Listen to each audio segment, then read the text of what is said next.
Assalomu alaykum va rahmatullohi va barakatuh. Qadrli kuzatuvchilar, muhtaram yurtdoshlar, sizlar bilan yana bir bor Ziyo media markazi ijodkorlari tomonidan diniy ma'rifiy sohaga doir dolzarb masalalarni yoritishga bag'ishlangan navbatdagi podkastimizda ko'rishib turganimizdan benihoya xursandmiz.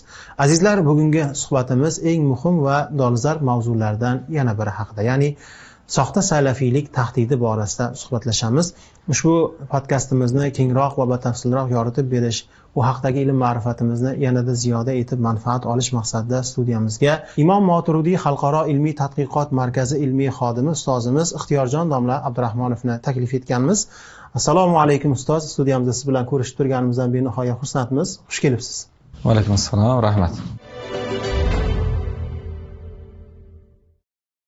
Ustoz, mana bugungi mavzuyimiz soxta salafiylik haqida ekan. O'zi umuman suhbat avvalida salafiylik degan tushunchaga, iboraga, so'zga izoh, sharh berib o'tsangiz. Biz salaflar deganda kimni tushunishimiz kerak? Bismillahirrohmanirrohim. Alhamdulillah va salatu vassalamu ala rasulillah. Avvalambor assalomu alaykum, hurmatli bizni kuzatib turgan aziz kuzatuvchilar.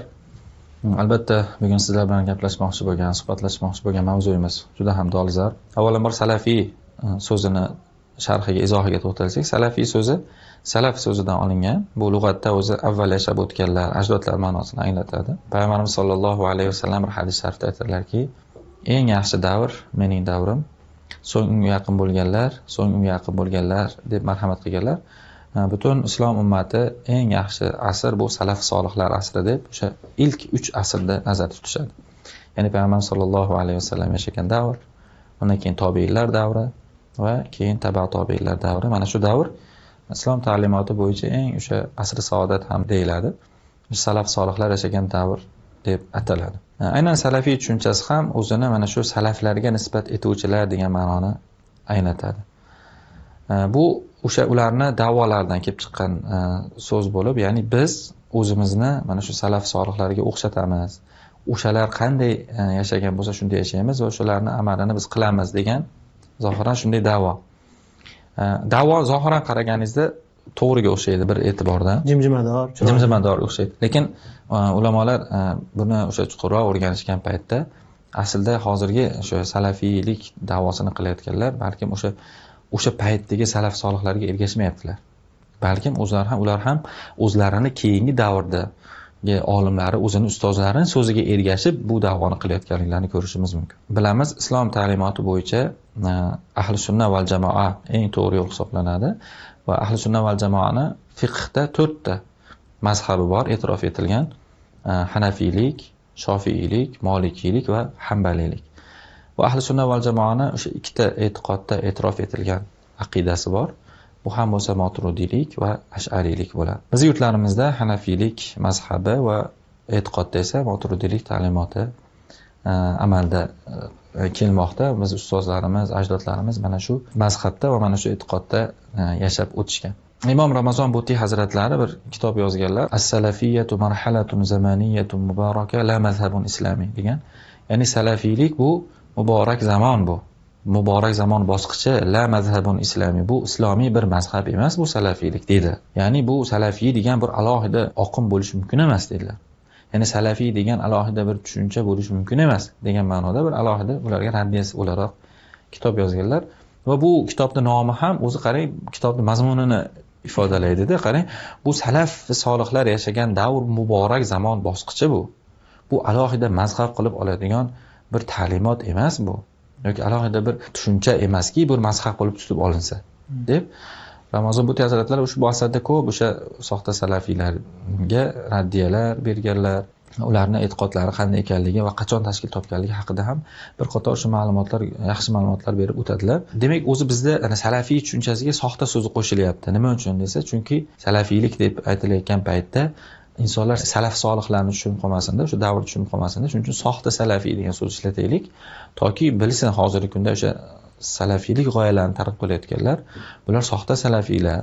Ya'ni asli o'sha salaf solihlarning yo'liga ergashganlar emas. Haqiqiy merosxo'ri emas uchun mana shu soxta so'zini qo'shib ishlatishyapti.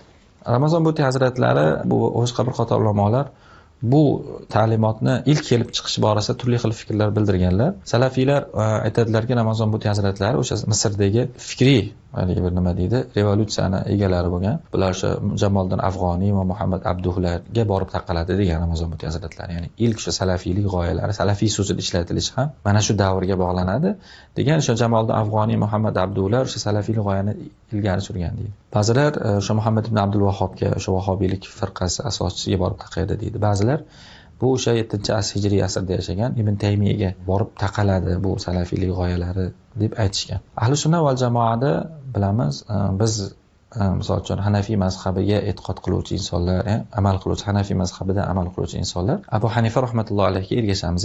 Aslida biz ergashayotgan zot o'sha biz aytayotgan salaf davrida yashayotgan inson hisoblanadi. Chunki Abu Hanifa rahmatullohi alayh nechinchi asrda yashadilar? O'zi 80-hijriy tug'ilganlar. 150 vafotlari 150-hijriy, ya'ni milodiy sana bo'yicha 699-767-yillarda Abu Hanifa rahmatullohi alayh yashab ijod qilib o'tganlar. Bu degani payg'ambarimiz sollallohu alayhi va sallamdan keyin 70 yildan keyin tug'ilgan odam. 70 yil atrofida keyin tug'ilgan va maqtalgan asrni, ya'ni maqtalgan asr. Ba'zilar uchun tobiin bo'lgan deydi. Chunki Anas ibn Malikdan qilgan hadislari bor va boshqa ba'zi sahobiylardan qilgan hadislarni aytib, u kishi tobiin bo'lgan deydi. Lekin boshqa aksar ulamolar ham bu kishini tabi'a tobiin bo'lganligini aytadi. Ya'ni u kishi ham salaf olimi hisoblanadi. Ya'ni biz aslida salafga ergashyapmiz degan da'voni Hanafiylar aytsa to'g'riroq bo'ladi. Va har qanday mazhab ham o'zini mazhab boshisi o'sha asr saodatda yashagan va ular ya'ni mazhab boshilarini da'volari, albatta ular o'zidan bir narsa yaratmaganlarki, bir o'sha paytga o'ziga nisbat bersak unaqa emas. Abu Hanifa rahmatullohi alayhi ham, Imom Shofiy, Imom Malik ham yoki Ahmad ibn Hanballar ham o'zlari o'sha insoniyatga bergan darslari, ta'limlari va shu mazhab hukmlarini hammasini o'sha sahobalardan olishgan. Ular ham sahobalardan, tobiinlardan olib ushbu mazhabni yetkazishgan keyingi avlodga. Ya'ni bu ham bu mazhablarni o'sha salafni solihni yo'li ekanligini ko'rsatadi. Ustoz, shu o'rinda bitta savol beraman, aniqlashtiruvchi. Muxlislarimizda tushuncha hosil bo'lishi uchun, mana bugungi kunda o'sha soxta salafiylar yoki biz salaflarmiz, salaflarga ergashuvchilarmiz deb da'vo qilayotgan kishilar, guruhlar, jamoalar eng katta jimjimador g'oyalaridan, tashviqotlaridan biri biz faqat Qur'on va sunnatga ergashamiz deydi-da. Endi bunda oddiyroq odam eshitsa, nima? Men o'sha Hanafiy Moturidiy mazhabida ta'limotida bo'ladigan bo'lsam, demak biz Qur'on va sunnatga ergashmaymizmi degan bir shubha, gumon o'tadi qalbidan. Mana shu savolga keling, javob berib ketsak. Albatta, mana shu soxta salafiylarning eng katta xatolaridan biri mana shu. Ya'ni ular go'yoki ahli sunna va jamoaga e'tiqod qiluvchi, to'rt mazhabga amal qiluvchi musulmonlar yoki aqidadagi o'sha ikkita aqidada e'tiqod qiluvchi insonlarni Qur'on hadisga ergashishlarini inkor qiladilar. Go'yoki ular Qur'on hadisga ergashyapti-da, bular Qur'on hadisga ergashmayapti. Ahli sunna va jamoani to'rt mazhabi ham Abu Hanifa rahmatullohi alayhidan boshlab va bizda Imom Moturidiy rahmatullohi alayhi qoidada imomimiz, bularning barchalari o'zlarini olgan hukmlarini, ya'ni fiqhiy hukmlarini ham, aqidaviy masalalardagi hukmlarni hammasini o'sha oyat hadisdan olganlar. Bu yerda shu zo'r bir naql bor. Muhammad G'azoliy u kishidan bir kun so'rashdi. U kishi katta muhaddis bo'lgan. Har doim gapirsalar bir masalani bu borada Abu Hanifa mamdaqa deganlar, Abu Hanifa rahmatullohi alayhi bunaqa degan deb ko'p dalil keltiraverar ekanlar-da. Endi Abu Hanifa rahmatullohi alayhi naql qilaverar ekanlar har bir masalada. Shunda bir kun odamlar so'rashdi. Shayx, ustoz, siz nega Abu Hanifadan naql qilaverasiz? O'zingiz muhaddis bo'lsangiz, nega hadislarni to'g'ridan-to'g'ri hadislardan ergashmaysiz hadislarga? Yoki hadislardan dalil keltirmaysiz desa, yo'q degan ekanlar, men hadisga ergashaman. Lekin bi fahmi Abi Hanifa degan ekanlar-da. Lekin men hadisga Abu Hanifaning fahmiga ergashaman degan ekanlar. Hadisni tushunish uchun men o'sha salaf solihlardan bo'lgan insonlar bo'lgan katta-katta mujtahid olimlarni tushunchasiga ergashaman hadisga. Chunki men o'zim ergashsam, xato ergashib qo'yishim mumkin. Chunki men payg'ambar alayhisolatu vassalomning zamonlaridan salkam 14-15 asrdan keyin yashayapman. 14 asrdan keyin yashayotgan insonman men. Shuning uchun men qanday qilib hadislarni to'g'ridan-to'g'ri tushunishim mumkin? Shuning uchun Abu Hanifa rahmatullohi alayhi fahmi bilan, chunki ular hadisni tushunish borasida bizlardan ko'ra fahamliroq va shuning uchun men u kishini fikrlarini birinchi o'ringa qo'yaman. Hadisni tushunish borasida degan. Abu Hanifa rahmatullohi alayhi ham va to'rtta qolgan 3 ta mazhab boshi ham yoki aqidaviy imomlarning hammasi oyat hadisga tayanib hukm qilgan. Agar bular oyatga hadisga tushunmaganda Alloh subhanahu va taolo bularning ismini qiyomatgacha boqiy qoldirmagan bo'lar edi. Bilasizmi? Mana shu yerda o'zi hadislarga ergashish bilan fiqhiy hukmlarning farqini aytib o'tib ketsak, o'zi faqih bilan muhaddis nima farqi bor? Abi rahmatullohi alayhining bir zo'r o'xshatishlari bor. muhaddislar deydi go'yoki dorifurushlarga o'xshaydi, mana aptekerlarga o'xshaydi deganlarda. Dorifurushlarga o'xshaydi, dori sotuvchi insonlarga o'xshashadi. Faqihlar tabibga o'xshaydi deydi. Insonlar deydi bir joy og'rib qolsa, davo topmoqchi bo'lsa, to'g'ri tabibning oldiga boradi. Hech kim dorifurushning oldiga bormaydi. Chunki mana misol uchun oyog'ingiz og'rib qoldi, qayerda? Shuni davolash uchun to'g'ri aptekaga borib, aptekerdan dori so'ramaysiz. Siz borib tabibdan dori so'raysiz. Bu aqlli inson shunaqa qiladi. Siz tabibga borib so'raysiz, ya'ni qaysi meni shunaqa shikoyatim bor, nima qilay deb so'raysiz va o'sha tabib sizga kerakli dorilarni yozib beradi. Faqihlar ham xuddi shunaqa deydi. Dindagi tabiblar hisoblanadi deganda, ya'ni ular oyat hadislarni to'liq tushunib, o'rganib, o'zlashtirib, qaysi hukmga, qaysi hadis javob bo'lishini ular aytib o'tib ketgan. Go'yoki tabiblar qaysi kasallikka qaysi davo, qaysi dori shifo bo'lishini aytib o'tib ketgandek, ular faqihlar shu masalani aytib o'tib ketishgan. Hozirgi kunda soxta salafiylarni, mazhablarni inkor qilishi bu ochiq oydin nima deydi, oyatga, hadisga zid narsa bu. Chunki hattoki Zohid Kavsarning bir maqolalari bor, alla mazhabiyya qantaratul ladiniya degan maqolalari ham bor. Bir unaqa katta emas, kichkina risola sifatida yozganlar. Bemazhablik dinsizlik ko'pligi deganlar. Mazhabga ergashmaslik oxiri dinsizlikka olib boradi deganlar. Go'yoki shunga olib boradi. Ya'ni borib siz misol uchun nimaga mazhab bu din demakdir. Mana yuqorida ham suhbatlashdik, Saloh Abul Hojni gaplari. Bu mazhab din degani. Chunki din asrlar osha insoniyatga bu mazhab orqali yetib kelgan. Hattoki o'sha Zohid Kavsariy aytadilar ushbu maqolalar ichida, hatto deydi Rasululloh sollallohu alayhi vasallam davrida ham deydi faqih sahobalar bo'lgan. Insonlar o'shalardan borib fatvo so'ragan. Tush kelgandan emas. Yo'q, tush kelgandan emas. Misol uchun mana 4 chahoriylar, Abu Bakr, Hazrat Umar, Usmon, Ali roziyallohu anhumlardan borib masala so'rashgan odamlar. Yoki Abdulloh ibn Mas'uddan so'rashgan. Abdulloh ibn Umardan so'rashgan. Ya'ni shu faqih sahobalar, Zubayr ibn Avom kabi katta faqih sahobiylar bor edi. O'shalardan borib masalalarni so'rashgan. Masalan, Abu Hurayra roziyallohu anhu muhaddis bo'lganlar, haqiqatda hadislarni eng ko'p rivoyat qilgan kishi bo'lgan. Ko'p masala borib Abu Hurayra roziyallohu anhudan emas, balkim katta sahobiylardan, faqih sahobiylardan borib masala so'rashgan. Go'yoki mazhab tushunchasi sahobalar davrida ham bo'lgan degan. Zot kelsa. Keyincha degan, misol uchun mana Madinada al-fuqaho sab'a degan 7 faqih degan katta faqihlar jamoasi bo'lgan. Bular o'sha go'yoki tobiinlar davridagi eng katta faqihlar shu Madinaning katta faqihlar shu tobiinlar 7 faqih bo'lgan. Said ibn Musayyablar, Abu Bakr roziyallohu anhu nabiralari, katta nima deydi tobiinlar faqih bo'lishgan va insonlar o'shalardan borib masala so'rashgan. Go'yoki mazhab bo'lgan. Ya'ni mazhab qaysi ma'noda? Mazhab bu go'yoki bir uchta mujtahidni fikriga ergashish degani demakdir. Keyincha Abu Hanifa rahmatullohi alayhi davrlariga kelib bu narsa yanada tizimlashdi. Ya'ni sahoba, tobiinlarning so'zlari tartibga tushdi.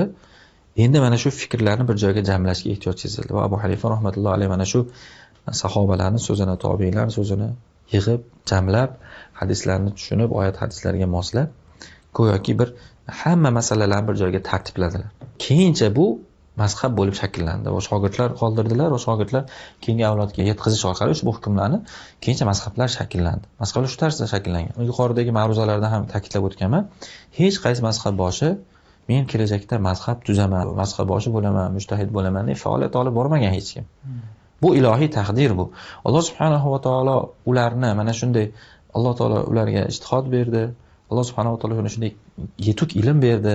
Oyat hadischa tushunish uchun o'tkir fahm berdi ularga va ular mana shu fahm orqali go'yoki bir katta madrasa shakllantirishdi. Katta maktab shakllantirishdi. Va o'sha maktab keyincha shogirdlar orqali va keyincha kitoblarga yozilish orqali keyincha saqlanib qoldi va insonlar mana shunday mazhabga ergasha boshlashdi.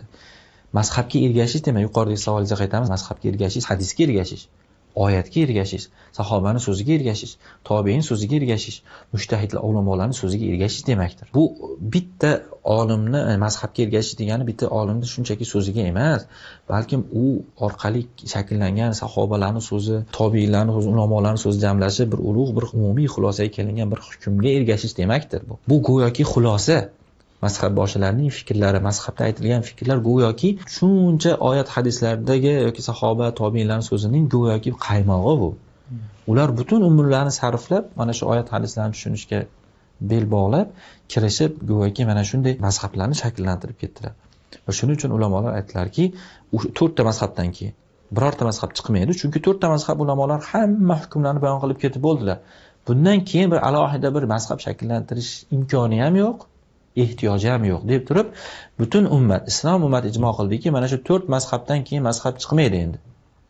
Hamma shuni e'tirof qildi. Hamma olimlar e'tirof qilishdi va keyincha ahli sunnani mazhablari desa mana shu 4 ta fiqhiy mazhab tushuniladigan bo'ldi. Keyincha aqidaviy mazhablar ham o'sha paytda ham albatta Abu Hanifa rahmatullohi, Imom Shofiy, Ahmad ibn Hanbal, boshqa hamma fiqhiy mazhab bosh imomlar aqidani ham ta'lim shogirdlariga ta'lim berishdi. Lekin ularning asosiy zo'r bergan masalalar fiqhiy bo'ldi va keyincha Imom Moturidiy va Imom Ash'ari kabi katta ahli sunnani katta yetuk zabardast olimlar chiqdi. Bular ahli sunnani bir aqidasini shakllantirishdi. Imom Moturidiy hazratlari o'zlarini ta'limotlarini, aqidaviy yo'llarini Abu Hanifa rahmatullohi alayhidan olganlar. Ikkita ustoz orqali, uchta ustoz orqali ana shu Abu Hanifaga taqaladilar. Abu Hanifa rahmatullohi alayhi o'sha ustozlar orqali Rasululloh sollallohu alayhi vasallamga taqaladilar. Va bizni kuzatib turgan o'sha muxlislarimizga ham sharanli bo'lib qolish uchun men o'sha ustozlar silsilasini aytib bermoqchiman. Agar ruxsat bersangiz, Sog'jon, chunki nimaga hozir ustozing kim deydigan davrda Imom Moturidiy hazratlarining ustozlari bo'lgan Usayr ibn Yahyo, Abu Nasr Iyodiy va Abu Bakr Jujjoniy kabi katta ustozlari bo'lgan va bular Muhammad ibn Muqotil Ar-Rozi, mana shu kabi ulamolar Muhammad ibn Muqotil Ar-Rozi Imom Muhammadni o'qigan deyshadi. Keyin yoki Nusayr ibn Yahyo, Abu Nasr Iyodiy va Abu Bakr Jujjoniylar ikkita ustoz orqali, misol uchun Abu Bakr Jujjoniy ustozlari Abu Ishoq Jujjoniy, Abu Ishoq Jujjoniy ustozlari Imom Muhammad yoki Abu Yusuf rahmatullohi ikkalarida o'qishgan va ular Abu Hanifa rahmatullohining shogirdlari. Abu Hanifa rahmatullohi Hammod ibn Sulaymonda o'qishgan, Hammod Ibrohim Naxayda, Ibrohim Naxay Alqamada, Alqama Abdulloh ibn Mas'ud roziyallohu anhu da o'qigan. Abdulloh ibn Mas'ud roziyallohu anhu sahobalar ichida eng fiqhiy tushunchasi bilan ajralib turgan sahobiy bo'lganlar. Abdulloh ibn Mas'ud roziyallohu anhu sahobalar ichida mana shunday ilm bilan tarqaganliklari uchun Hazrat Umar roziyallohu anhuning xalifalik davrlarida Hazrat Umar o'zlariga kerak bo'lib turgan bo'lsa ham Abdulloh ibn Mas'ud roziyallohu anhu oldilariga chaqirib, "Ey Abdulloh, siz borib Kufada dars berasiz. Shu joyda ta'lim bering, chunki islomni o'rgatishingiz kerak. Chunki yangi o'sha paytlarda islomga kirganlar ko'p edi, savollar ko'p bo'ladi. Shuncha siz islomni tushuntirasiz" deb turib, o'zlari u kishiga ishonganliklari uchun, ilmlariga shubha qilmaganliklari uchun, katta fiqhiy bir qobiliyatlari bor bo'lgani uchun, Rasululloh sollallohu alayhi vasallamni munosib haligi merosxo'rlar bo'lganligi uchun Kufaga yubordilar. Kufada Abdulloh ibn Mas'ud roziyallohu anhu 20 yil dars berganlar. Tarixchi ulamolar aytadiki, Kufada shunday bir ilm fan rivojlanib ketdiki, keyincha faqat Abdulloh ibn Mas'ud roziyallohu anhu emas, undan ko'p boshqa sahobalar ham borgan. Asosiy maktabning vakili Abdulloh ibn Mas'ud roziyallohu anhu bo'lgan. Hattoki Hazrat Ali qarang. Hazrat Umar roziyallohu anhu vafot etganlaridan keyin Hazrat Ali davrlariga keldi. Hazrat Usmon roziyallohu anhu bo'ldilar, keyin Hazrat Ali davrlariga xalifalik davrlari kelgan paytda Hazrat Ali Kufaga borgan paytlarida xursand bo'lgan ekanlar. Abdulloh ibn Mas'ud roziyallohu o'tib ketgan. Rahimallohu ibn Umma Abdin qad malla'a hadhihi al-qaryata ilman degan ekanlar. Hazrat Ali juda mashhur gaplari bor. Ibn Umma Abdni Alloh o'z rahmatiga olsinki, bu qishloqni ilmga to'ldirib yuboribdi deganlarda. Abdulloh ibn Mas'ud roziyallohu anhuni mana shunday bir katta madrasalar shakllanib qo'ygan Kufada. O'sha joyda Abu Hanifa rahmatullohi alayhi chiqqan. Hatto aytadiki, tarixchi ulamolar, qo'y mana Kufaga kelib sahobalar ko'p kelib ketishgan. Endi o'sha Arab jazirasi yaqin bo'lgani uchun ko'p sahobalar kelib ketishgan deydi. Ijli aytadi, tarixchi Ijli aytadi, Kufada shunchaki kelib ketgan sahobalarni qo'yin degan. Kufada vatan qilib, o'sha yerda yashab, o'sha yerda vafot etgan sahobalarning soni 1,5 mingta bo'lgan deydi. Katta ilm degan. 1,5 mingta sahoba yashagan u yerda.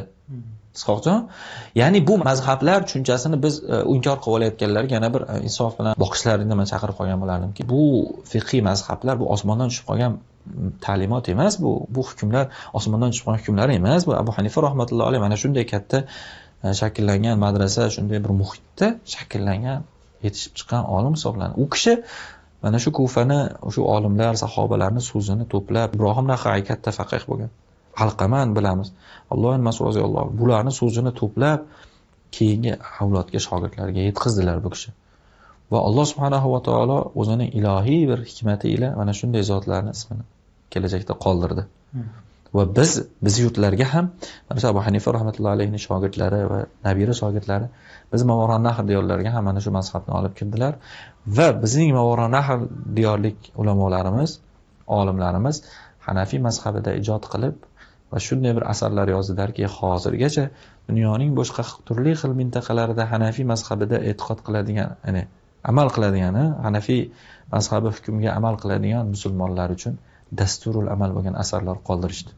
Abu Hafs kabir Buxoriylar, Abu Hafs sag'ir Buxoriylar, undan keyin yashagan qancha faqihlarimiz, ana bilamiz Hidoya sohibi Burxonddin Marg'iloniylar, Badoiy Sanoiyni sohibi Alovuddin Kosoniylar, kishini qaynatalari Alovuddin Samarqandiylar Tuhfatul Fuqahoni yozishgan. Endi boringki fiqh borasida Ubaydulloh ibn Mas'ud keyingi davrlarni oling. Hozir bizni o'sha Hanafiy mazhabida ijod qilgan olimlarni sanab tugata olmaymiz. Endi tasavvur qiling, nima uchun biz mazhabni din deyapmiz? Mazhab boshlarini yo'q deng. Tasavvur qilamiz, misol uchun Abu Hanifani yo'q deng. Imom Shofiy rahimahumulloh, Imom Malik, Imom Ahmad ibn Hanbal rahimahumulloh. Bularni tarixda yo'q deb tasavvur qiling va u kishining shogirdlari yo'q, ya'ni u kishining nomi zikr qilingan, u kishining mazhablariga surgan asarlari yo'q deb tasavvur qilingchi, din yo'q bo'lib ketadi. Bekorga mazhabni din deb aytishmayaptilar.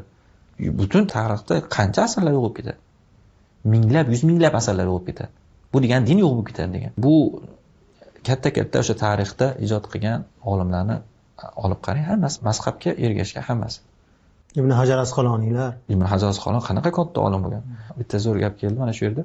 Hatto Imom Moturudiyni zamonlarida Abu Ahmad Iyodiy degan bir sheriklari bo'lgan. Abu Ahmad Iyodiy, u kishi Abu Ahmad Iyodiy Imom Moturudiyning ustozining farzandi bo'lgan.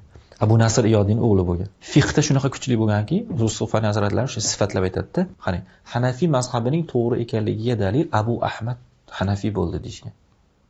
Nimaga desa, chunki Abu Ahmad bu o'tkir aql bilan noto'g'ri mazhabni tanlash mumkin emas. Qarang, qanchalik sifat. Ya'ni bu aql bilan, bu o'tkir aql bilan, bu fahm farosat bilan, bu Alloh bergan bu qobiliyat bilan, Alloh bergan ilm bilan noto'g'ri mazhabga e'tiqod qilish mumkin emas deydi. Agar u Hanafiy mazhabi noto'g'ri bo'lsa, u Shofiy bo'lardi yoki Hanbali yoki bemazhab bo'lardi, yoki mushtahid bo'lardi. O'shanday zotlar ham men mazhab boshiman ijtihod qilishim kerak oyat hadisdan demadi, so'qchi. Ergashdi. Ular ham mazhabga ergashdi. Shu aql bilan deydi-da. Bo'lmasa Imom Moturudiyni qanaqa kuchli olim bilamiz. Ya'ni bu kishi birinchi Renessans ulamolari, ya'ni birinchi uyg'onish davri ulamolari bo'lgan. Bular qanchalik darajada yetuk ilm qoldirishganda, mana shunday muhitda Abu Ahmad Iyodiylar shu ta'rifni olgan. Ko'p ehtimol bilan fiqhda juda kuchli bo'lgan Abu Ahmad Iyodiy, lekin afsuski bizga asarlari yetib kelmagan bu kishini. Aytmoqchimizki, katta zabardast olimlar ham siz aytgan Ibn Hajarlar, misol Shofiy mazhabida bo'lgan, Imom G'azzoliylar Shofiy mazhabida, misol uchun mana Burxonddin Marg'iloniylar, Mulla Ali Qoriylar hammasi mazhab tutgan. Hamma olimlarni zikr qiladigan bo'lsa, qaysi tarixda o'tgan zabardast olimlarni tasavvur qiladigan bo'lsa, hammasi Taqiyuddin Subkiylar Shofiy mazhabida bo'lgan. Abu Ja'far Tahoviylar Hanafiy mazhabining yetuk vakillari bo'lgan. Xulosa qilishimiz mumkinki, mazhabga ergashish bu ayni o'sha Rasululloh sollallohu alayhi vasallam olib kelgan ta'limotga ergashishni o'zi ekan. Demak, mazhabga tosh otuvchilar, xulosa qiladigan bo'lsak, bu yerda hiyla nayrang bor ekanligini bilib olishlari kerak bo'lar ekan-da, shunda. To'g'rimi ustoz? Albatta, bu lazim ko'pchilik insonga mana birdaniga savol bersangiz, do'dratadi oddiy musulmon insonlarni. Mana oldingda oyat turibdi, Allohning kalomi turibdi, Qur'onga o'zbekchalari chiqqan mana. Mana hadislar turibdi, mana o'zbekchalari ham turibdi. Nega sen oyat hadisga ergashmasdan, masalan, Abu Hanifaga ergashasan, Shofiyga, Imom Moturudiyga ergashasan aqidada? Nima qilasan? Alloh taolo senga oldinga Qur'onni qo'yib qo'ygan bo'lsa, haq turganda nima qilasan? Bandaning gapiga. Bu go'yoki birinchi eshitgan odam haqiqatda to'g'ri gap gapiryapti deb o'ylashi mumkin-da. Yo'q. Hiyla bor bizni kuzatib turgan insonlarga men iltimos qilardiki, yo'q, bu asli mazhabga ergashish, ya'ni Hanafiy mazhabini hukmini olish yoki aqidada Imom Moturudiylarni fikrini olish, bu ayni bu oyat hadisga ergashish demakdir. Buni tushunishimiz kerak. Yoshlarimiz anglashlari kerakki, chunki siz misol uchun qanday qilib hozir misol uchun oddiy tahoratni farzligi yoki tahorat masalasini qanday tahorat qilish kerak ekanligini siz oyatdan, hadisdan qanday qilib olasiz? Alloh rahmat qilsin, Shayx Muhammad Sodiq Muhammad Hazratlari Kifoya asari boshida zo'r gap gapirganlar. Tasavvur qilib ko'ring dedilar, misol uchun mazhablar yo'q deb tasavvur qilib ko'ring. Tarixda hozir hech qanday misol uchun hukmlar aytilmagan, tahorat qilish qanday qilish aytilmagan yoki namoz qanday o'qish aytilmagan. Oldida Qur'on turibdi, hadis turibdi. Qani bir o'sha qanday qilib tahorat qilishni o'rgansinchi? Qanday qilib o'rganadi? Mashaqqat. Bu bo'yicha qancha oyat ma'nosini o'qib chiq, qancha tafsirlar bor yozilgan, yuzlab, minglab tafsirlar bor. Hammasini ko'pini o'qib chiqish kerak. Asosiy o'sha bilganlar, uni uchun arab tilini bilish kerak, o'rganish kerak birinchi navbatda. Hammasi ham masalan tilga, har xil tilga tarjima qilinmagan-ku. Yoki hadislarni o'qib chiqish, necha yuz minglab hadislar bor. Velosipedni qaytadan ixtiro qilish kerak edi, qisqasi. Yo'q, ixtiro qilish imkoni bo'lsa, mayli, ixtiro qilish imkoni yo'q, chunki ba'zi hadislar bor, ba'zi oyatlar bor, mansux bo'lgan, hukmi bekor bo'lgan. Uni qayerdan biladi? Iloji yo'q, mazhabga murojaat qiladi. ulamolarga murojaat qilish. Iloji yo'q, ulamolar mazhablarga ergashish. Shuning uchun bizni kuzatib turgan aziz kuzatuvchilarimiz, yoshlarimizdan bir tavsiyamiz, shu sohada o'qigan inson sifatida bir tavsiyamiz ham, bir nasihatimiz ham shu bo'ladiki, bular mazhabni ushlanglar. Mazhab sizlik bu adashishlikka olib boradi. Adashishlik demak, ya'ni Hanafiy mazhabiga ergashing, hukmlarda, e'tiqodda Moturidiy ta'limotida bo'ling va bu bizni ajdodlarimizning yo'li va u shu sof e'tiqod qilib kelayotgan ahli sunna va jamoaning butun insoniyat, butun islom ummati e'tirof qilgan ayni yo'l shudir. Shuning uchun aytamizki, Imom Moturidiylar, Abu Hanifa rahmatullohi alayhilarni tarixda yo'q deb tasavvur qilib bo'lmaydi bular. Turli xil ilmlarda bo'y ko'rsatgan olimlar, har qanday olimni ismisiz, ularsiz tasavvur qilish mumkin, lekin bularni nomi agar tarixdan o'chib ketsa, bir qator qiyinchiliklar tug'diradi va bu insonlarga turli xil mashaqqatlar tug'diradi. Chunki bizga nima uchun mazhab kerak? Chunki biz dinni to'g'ri tushunishimiz uchun go'yoki bir mezon kerak. Yuqorida aytganimizdek, nima uchun o'sha Muhammad G'azoliylar katta muhaddis bo'la turib o'zlari nega to'g'ridan to'g'ri hadislardan hukm olmadilar? Aytadilarki, "Walakin attabi'ul ahadith bi fahmi Abi Hanifa." Men hadisga ergashaman, lekin Abu Hanifaning fahmiga ergashaman dedilar. Bu ham demak ko'rsatadiki, hozirgi biz yoshlarimizga demak birinchi navbatda to'g'ridan to'g'ri oyatdan, hadisdan hukm olish emas, balkim bu masalada mujtahidlarning fikriga, mazhab ulamolarning fikriga ergashish kerak. Eng avvalgi navbatda o'sha o'zini yurtini olimlariga, o'sha ishonchli, dinda mo'tabar bo'lgan, e'tiqodi sust bo'lmagan, hech kim tanqidiga uchramagan, balkim haqiqiy ishonchli olimlarga ergashishlari zarur. Bu borada hozir o'sha o'zimizni yurtimizni ishonarli ustozlarni ergashish tavsiya qilgan bo'lardik. Va ular ham o'zlaridan olib chiqib gapirmaydi hukmlarni, balki o'sha mazhab boshlarining fikrlaridan olib gapiradi, ergashadi. Shuning uchun eng yoshlarimizga ham bir tavsiyamiz bo'lardiki, ergashayotgan paytda birinchi navbatda o'sha mazhabini, e'tiqodini bilish kerak. Ajratib olish uchun. Ya'ni u to'g'ri Hanafiy mazhabidami? Mazhabi shu edimi, o'xshamaydimi? Bemazhab emasmi? Birinchi navbatda. Chunki mana xorijiy ma'ruzalarni ham ko'p tarjima qilishyapti, mana. Yoshlar shu ko'pchilik bilib-bilmay eshitishadi. Yoki o'zbek tilida ham gapirishyapti, bor turli mazhabsizlar, misol qancha da'vo qilishyapti. Mana shu paytda bizning yoshlarimiz shu narsani bilishlari kerakki, birinchi navbatda o'zlariga mezon qo'yib olishlari kerak. To'xta, bu mazhab ushlaganmi, ushlamaganmi? Birinchi navbatda. Hanafiymi? Bizning yurtlarda Hanafiylik, ya'ni Hanafiy mazhabida bor. Keyin aqidada kim bu? Aqidada, ya'ni salafiylik, soxta salafiylik e'tiqodda emasmi bu? Ahli sunna va jamoaning e'tiqodida, butun ummat ijmo qilgan e'tiqodga siz e'tiqod qilmayaptimi? Alloh subhanahu va taoloning sha'nida noloyiq sifatlar, mushabbihalik yoki Allohni jismga o'xshatish, tashbih qilish kabi e'tiqodlar qilmayaptimi? Mana shularni ajratib olishlari kerak va bu o'zlari uchun birinchi mezon bo'lishlari kerak. Ya'ni Hanafiylik va Moturidiylik bo'lsa, inshaalloh biz uchun eng katta mezon shu bo'ladi va so'zlarini qabul qilishimiz ham oson bo'ladi. Muhtaram ustoz, avvalambor bugungi suhbat, yuqoridagi mazmunli javoblaringiz uchun minnatdorchilik bildiramiz. Alloh taolodan xalqimizning diniy ma'rifiy savodxonligini oshirish, mana Imom Moturidiy kabi ajdodlarimizning ilmiy merosini yetkazishdek sa'y-harakatlaringizda o'zidan ko'mak va yordamlar so'rab qolamiz. Qadrli muxlislar, muhtaram kuzatuvchilar, shuning bilan bugungi soxta salafiylik tahdidi deb nomlangan podkastimiz ham o'z nihoyasiga yetib bormoqda. Kelgusi suhbatlarimizda yana diydor ko'rishguncha xayr, salomat bo'ling.